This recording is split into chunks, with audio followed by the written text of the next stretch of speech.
Assalamualaikum warahmatullahi wabarakatuh Kang Bro, ketemu lagi dengan IWB Kang Mas. Cak, sebelumnya IWB haturkan minta maaf Cak, kemarin yang gara-gara mic ya IWB banyak dibully. Dan memang betul Kang Mas, kemarin bukan masalah mic-nya yang problem, tapi IWB kebalik nih masang mic-nya yang ini. Jadi yang harusnya ini di luar, jadi di dalam. Jadi untuk mic-nya sendiri kena kulit dari badan IWB dan makanya suaranya udah kayak masuk baskom Cak. Jadi IWB minta maaf kemarin kurang jos, tapi tenang, IWB akan kompensasi hari ini di mana suara atau soundnya clean, kristal clear, pokoknya jelas buat sama semuanya. Nah, teman-teman, per hari ini IWB ingin membawakan beberapa informasi, tapi kita fokus kepada Honda Cak.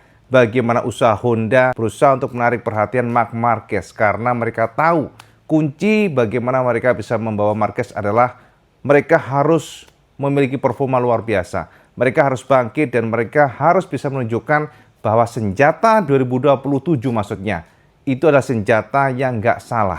Itu kira-kira demikian Kang Mas ya. Nah, Cak, makanya per kemarin kita mendapatkan sebuah teaser bahasanya ya. Jadi teaser dari HRC, mereka seperti nggak mau kalah dengan KTM yang sudah tersebar sebelumnya ya. Pengetesan di Harris ya. Bagaimana mesin 850 cc mereka menggelegar, menggema.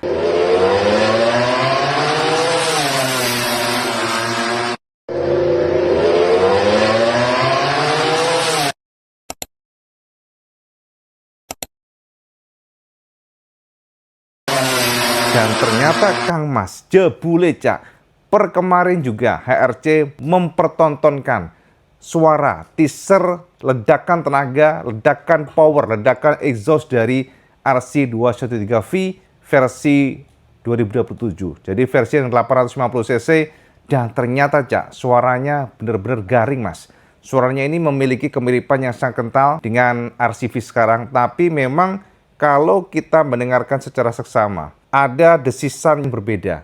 Kalau kita lihat memang ngebassnya nggak sekuat yang sebelumnya, tentu karena ada penurunan kubikasi.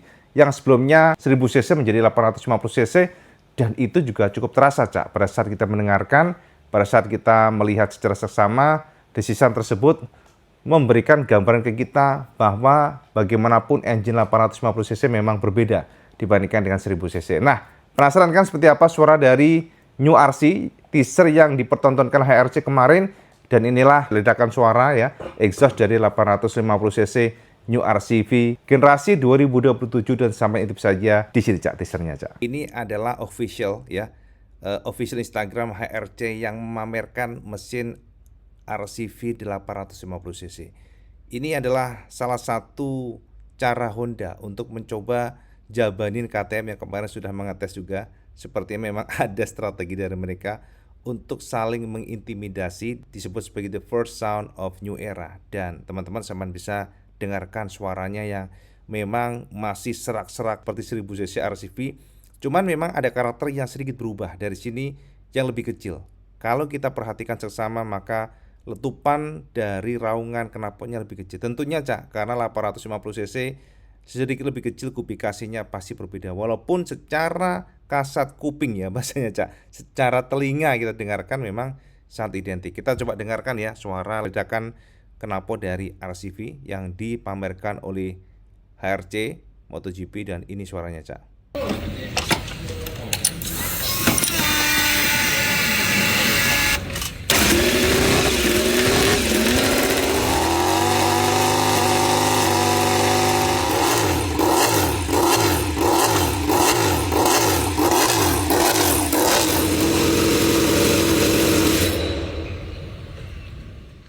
Wah, suaranya keren sih ya. Ini kita dengarkan sekali lagi. Nah, ini engine checking. Ya.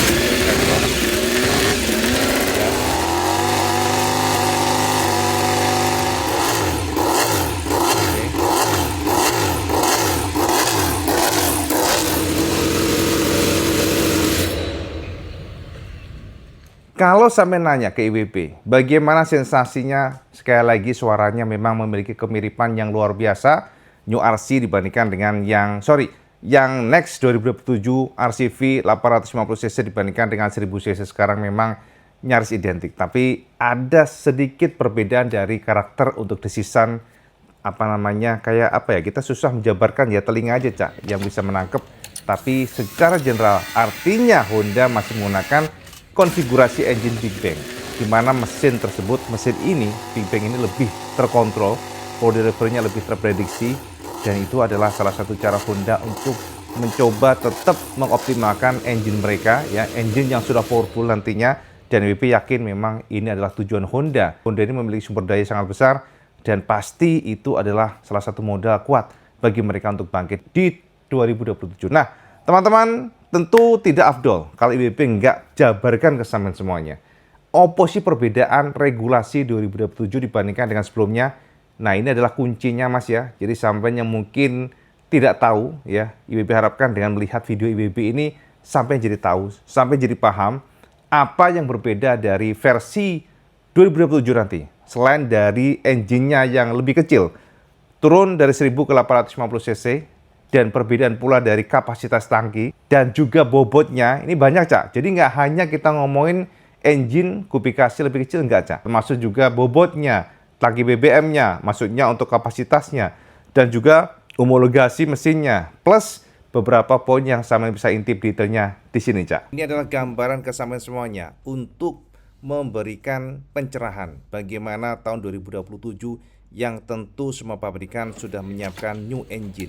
Dan sampean barusan saja tadi mendengarkan bagaimana ledakan tenaga new RCV yang dari beberapa informasi dan pengamatan kita, Honda sepertinya tidak akan terlena untuk kedua kalinya, karena mereka pasti akan berjuang untuk mencoba bangkit dan sumber daya mereka akan menguntungkan buat Honda. Nah, teman-teman, seperti yang sudah Bibi share sebelumnya, maka di musim 2027 semua mesin 1000 cc akan berubah atau turun menjadi 850 cc. Dan sampai harus tahu, dengan penurunan tersebut maka akan terjadi penurunan dari bor maksimum 75 mm yang sebelumnya adalah 81 mm. Jadi bornya Cak dikurangi oleh Dorna ini untuk membuat supaya top speed tidak setinggi sekarang. Karena dengan bor yang hanya 75 mm dari sebelumnya 81 mm maka akan memasung top end-nya. Dan itu memang tujuan dari Dorna untuk safety. Itu kata mereka Cak. Nah, ini ya Kang Mas ya. Jadi 1000 cc turun 850 cc dengan bor menjadi 75 mm dari sebelumnya 81 mm untuk pistonnya. Nah, sementara itu Kang Mas, yang kedua adalah pengurangan jumlah mesin per rider. Jadi setiap pembalap tetap maksimal 6 mesin per musim untuk kalender 20 seri. Ingat ya, jika 20 seri maka akan mendapatkan maksimal 6 engine. Tapi jika kalender nantinya 21 hingga 22, maka diperbolehkan menggunakan 7 engine. Ini semuanya rata Kang Mas ya, nanti regulasi tersebut akan diaplikasi kepada semua tim. Nah, gearbox juga dipatasi Cak, di mana maksimal 16 rasio gearbox ditambah 4 rasio primary drive ya per musimnya. Ini juga salah satu cara untuk memasung performa supaya nggak setinggi sekarang. Dan kemudian yang menarik adalah tahun 2027 juga berbagi data GPS. Jadi teman-teman di sini Cak, maka data GPS semua pembalap dibagikan ke semua tim setiap akhir sesi. Jadi ini untuk menyimbangkan informasi teknis antar tim. Itu adalah salah satu cara Dorna supaya kompetisi tidak timpang, dan itu memang tujuan mereka. Nah, itu adalah beberapa poin dari engine-nya dan juga beberapa lebih kepada regulasi untuk engine atau mesinnya serta elektronik dan data GPS-nya. Nah, untuk bahan bakarnya juga berubah Cak. Di mana untuk bahan bakar dan efisiensi nantinya 100% menggunakan sustainable fuel. Jadi semua motor nantinya di MotoGP wajib menggunakan bahan bakar sepenuhnya non fosil mulai 2027. Kalau sekarang kan 40% Cak ya. Jadi ada campuran yang BBM fosil, 60%-nya sudah sustainable fuel, tapi untuk 2027 100% tidak diperbolehkan ya. Jadi 100% harus menggunakan sustainable fuel, tidak boleh menggunakan fosil. Ya, itu terus kemudian tangki BBM juga turun Kang Mas. Dari sekarang yang 22 liter maksudnya.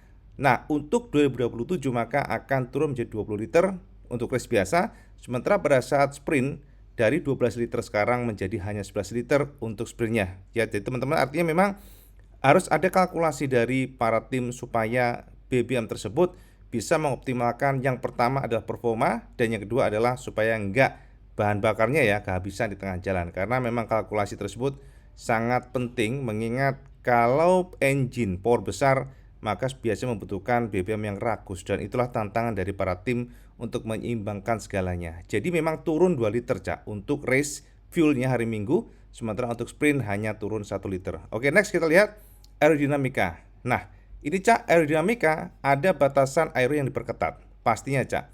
Jadi untuk aero tersebut maka sampean harus melihat di sini. Oke, kita sudah kumpulkan buat semuanya, di mana aero untuk lebar bagian atas fairing depan turun dari 600 mm menjadi 550 mm. Itu adalah fairingnya Cak. Dan bagian hidung atau bagian moncongnya, nose-nya harus mundur 50 mm. Jadi semuanya dibikin lebih kompleks, semuanya dibikin lebih simple supaya kompetisi nanti lebih imbang. Sementara bagian belakang atau aero di bagian pembalap ya harus homologasi sekaligus dan hanya boleh 1 pembaruan per musim untuk mengendalikan biaya. Ini adalah homologasi bagian aero belakang Cak ya, yang Stegosaurus, tapi kalau yang leg wing itu dilarang. Sementara sendiri kan Aprilia sudah menggunakan leg wing, di mana ada semacam sayap yang nongol di bagian samping bawah, dan itu tahun 2027 dilarang. Kita lanjut Kang Mas ya. Sementara untuk ban dan perangkat bantuan, teman-teman, ban baru nantinya akan Pirelli ya, menggantikan ban MotoGP sekarang yakni Michelin. Jadi tahun tersebut Michelin akan berganti, dan Michelin memang tahun depan adalah akhir dari sepak terjangnya di MotoGP. Sementara untuk creative device juga di-ban atau dilarang total. Nggak ada lagi boleh namanya ban turun atau deprok ya. Sama tahu sendiri sekarang untuk start semuanya turun ya. Untuk whole shoot-nya atau bagian suspensi belakang turun sampai benar-benar nempel antara buritan dan ban. Maka next in the 2027 ya, maksudnya saya itu nggak boleh sama sekali. Jadi semuanya harus normal pada kondisi sebelum kita jadi masuk ke zaman konvensional Cak. Dan kemudian sistem konsesi ini yang harus sampai tahu Cak. Jadi mungkin banyak yang nggak sadar bahwa sistem konsesi nanti di tahun 2027 semuanya akan start dari rank B. Jadi mau Ducati, Honda semuanya akan start dari rank B, karena memang data semuanya kan dari nol Cak. Para pabrikan tidak lagi menggunakan data konsensi itu di 2026 karena memang sudah beda mesin, dan itu adalah tantangan bagi semua tim. Di sini kita lihat bahwa di tahun tersebut maka semuanya akan start dari rank B, dan artinya hasil 2026 tidak berlaku. Bobot minimum juga berubah Cak, di mana bobot motor turun menjadi 153 kg dari sebelumnya 157 kg. Turunnya lumayan ya, 4 kg, dan itu memang salah satu yang nggak bisa dihindari Cak, karena engine kubikasinya kan turun ya, jadi semuanya juga turun. Nah, untuk tujuan utama ini ya, gambaran bersama semuanya, Dorna beralasan bahwa tujuan utama regulasi adalah untuk keselamatan, di mana dengan adanya performa sedikit dikurangi maka perangkat otomatis juga ya, dan perangkat otomatis maka keselamatan akan naik, dan juga keberlanjutan lingkungan melalui bahan bakar 100% non fosil. Itu tujuan mereka, dan balapan lebih kompetitif mengingat sekarang sama tahu sendiri ya bahwa kayak timpang begitu Cak.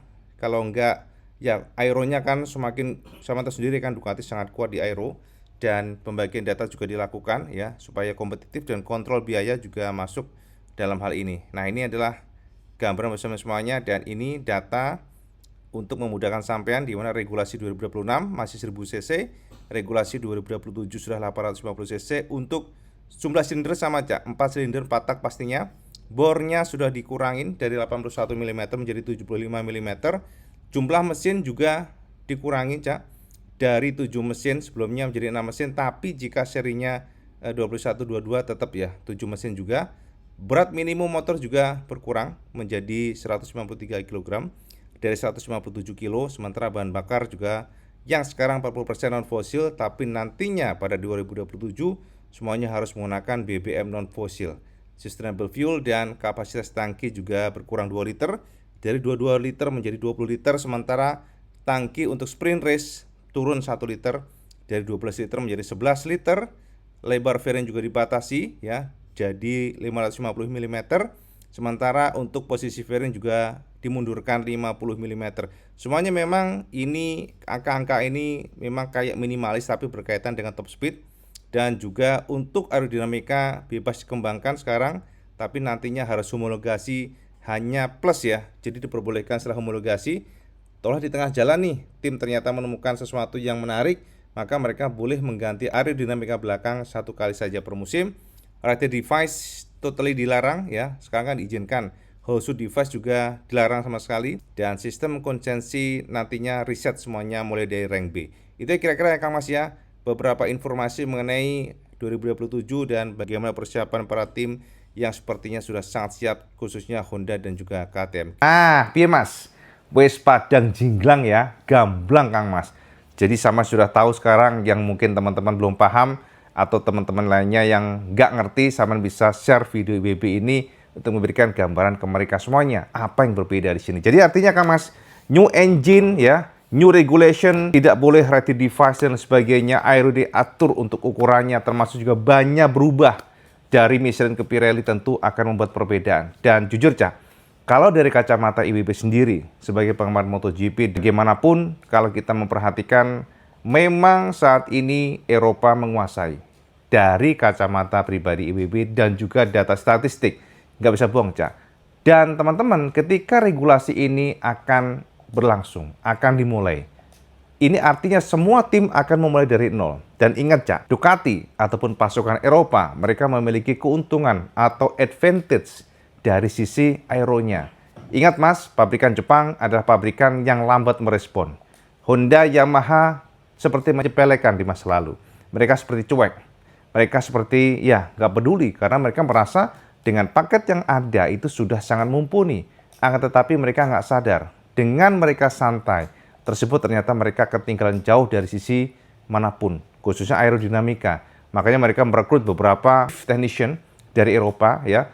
Dan itu adalah fakta di mana pabrikan Jepang mengakui bahwa mereka tertinggal. Tapi ingat Cak, dengan regulasi nantinya ada pemasungan yang namanya regulasi aero. Aero dibatasi, aero diatur sedemikian rupa, dan itu tentu akan menguntungkan buat pabrikan Jepang. Itu pastinya Cak. Pabrikan berangkat dari nol, di mana Honda, Yamaha juga akan sama-sama berada di ranking B ya. Jadi ranking B, semuanya di reset. Pabrikan Ducati, Aprilia, KTM semuanya akan mulai dari nol. Tidak ada boleh rated device, nggak boleh ada leg wing, nggak boleh ada macam-macam lah.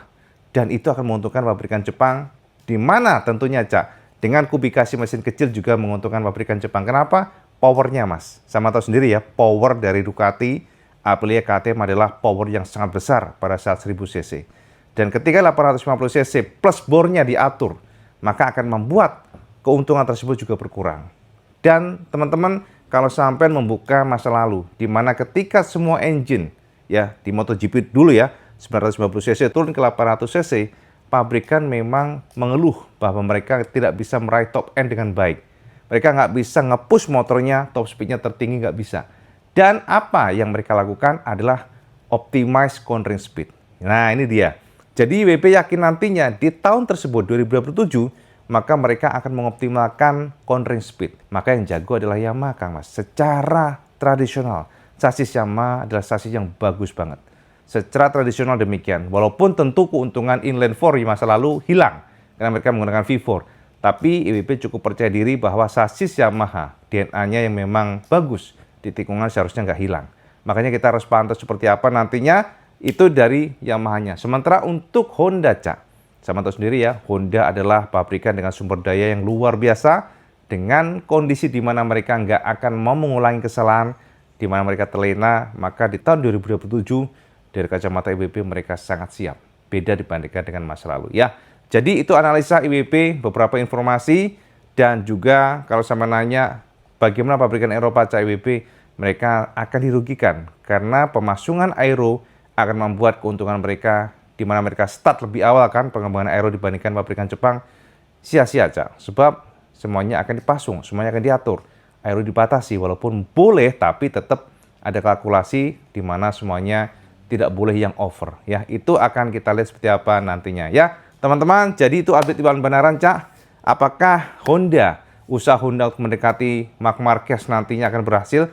Mengingat sekarang masih ada pro kontra, masih ada isu-isu yang kencang, di mana Marquez menyisakan 20% untuk pabrikan lainnya, 80% untuk Ducati. Tapi tentu tahun depan akan penting sekali buat Ducati untuk meyakinkan Marquez. Akan tetapi pula juga Honda pasti akan fight untuk meyakinkan Marquez gabung bersama mereka di tahun 2027. Ingat Mas, pembalap yang mampu dan experience-nya luar biasa di konvensional baik bahasanya Cak, itu adalah Marquez. Makanya semuanya pasti akan berjuang untuk mencoba mendapatkan Marquez ya. Jadi itu Cak, update mudah-mudahan bersama semuanya semua mencerahkan sampean. Dan sekarang sampean komen di bawah, kira-kira tebakan sampean pabrikan mana yang akan kuat di tahun tersebut 2027, mengingat Pirelli adalah ban yang berbeda dibandingkan dengan Michelin, dan kabarnya Pirelli very strong di bagian front end-nya. Itu kabarnya ya, karena kita belum tahu seperti apa, mengingat masih dikekepin banget ya, masih dirahasiakan banget seperti apa karakter Pirelli untuk MotoGP nantinya. Walaupun WSBK sudah memberikan gambaran, tapi prototipe baik kan belum. Makanya kita akan pantau seperti apa. Jadi ketika front end nanti kuat, biasanya pabrikan Jepang ya yang very strong di sana. Kita lihat seperti apa. Semen komen di bawah, kira-kira Cak, who's the strongest di tahun 2027, dan apakah ada potensi Marquez melirik Honda? Semen komen di bawah. Dan seperti biasa, langsung suka video ini, semua like, share, dan subscribe. Oh, Jolali Kang Mas sama sholat 5 waktu, karena itu yang paling penting. Assalamualaikum warahmatullahi wabarakatuh. Salam sekandas.